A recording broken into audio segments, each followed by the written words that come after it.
Well, I'm looking forward to showing this car to my father because he's a massive Audi fan, and we grew up with Audis. He ran Audis from about 1972, 73 onwards. Audi coupes were his thing back in the day. Very similar front end obviously to this, but fastback, very sort of Aston Martin looking car. So he'll be capped to bits with this when he sees it, just like I am now. And then we went on to Audi 80s, Audi 100s, Audi 200. I had an Audi 200 for a while, and some lovely Audi Avants, some estate cars. Now this car's got 10,000 miles on the clock.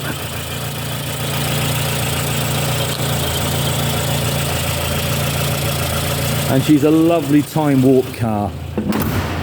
I'll take you around now. Young Jack's done a nice series of photographs. What a lovely proper car. And it's just like stepping back 40 years plus for me when I get inside and look at the dials. Remember these green dials, which were quite unusual at the time. You know, everybody else was still on white dials and so forth, and white numbers and so forth. And Audi obviously had their green. And I can remember now sitting in, you know, going down to London on an evening or whatever it might be, and sitting, and I'd just sit there, you just take it all in, don't you, as a kid, and I'd watch it. And I mean, those Pioneer tape decks there, I remember those as if it was yesterday.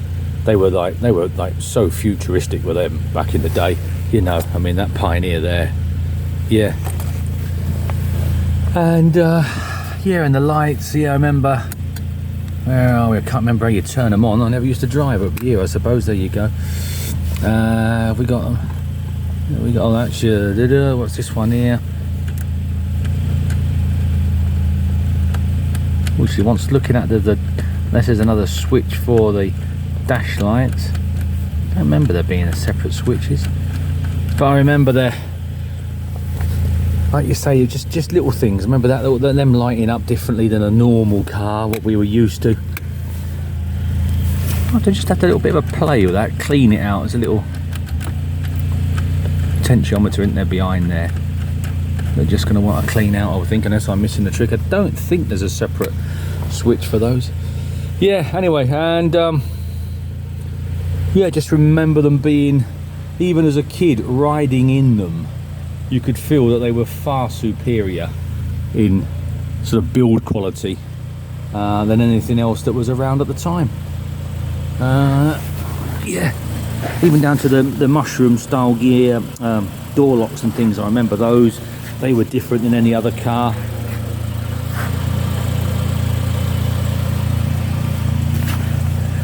I can remember one night, we've just heard that he's passed away.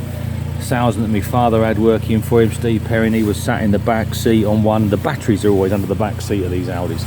And anyway, it was obviously arcing across on the frame of the seat and nearly caught on fire. Big panic, stop, get it out, get the back seat out and all the rest of it.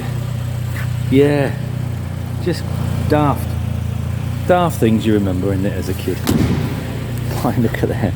I remember fitting them to cars. They were all the rage in the 80s. Some shelf speakers. Yeah. Oh yeah, you would know one unless you had some of them. But look at it, isn't it lovely? What a lovely, lovely car.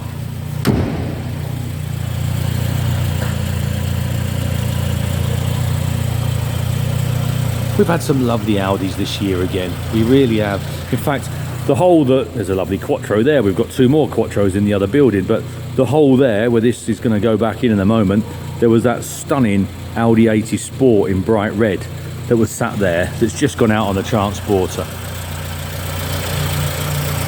We had a very nice black one as well, last sale. We've had some lovely Audi coupes. We've had some real nice Audis this year, but this sort of tops it off. The last sale of the year and the most unusual of Audis, and I would think the rarest. There's going to be more lovely conditioned Audi Quattros out there than there are Audi saloons, isn't there?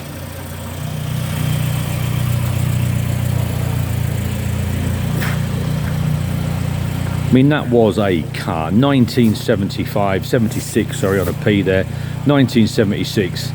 You know, you had one of them, you'd made it. You really had. That was top of the tree, that.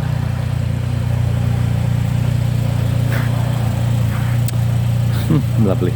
So, to finish off, come down, guys. Please come down, have a look. I haven't seen one as nice forever. Probably 20 or 30 years.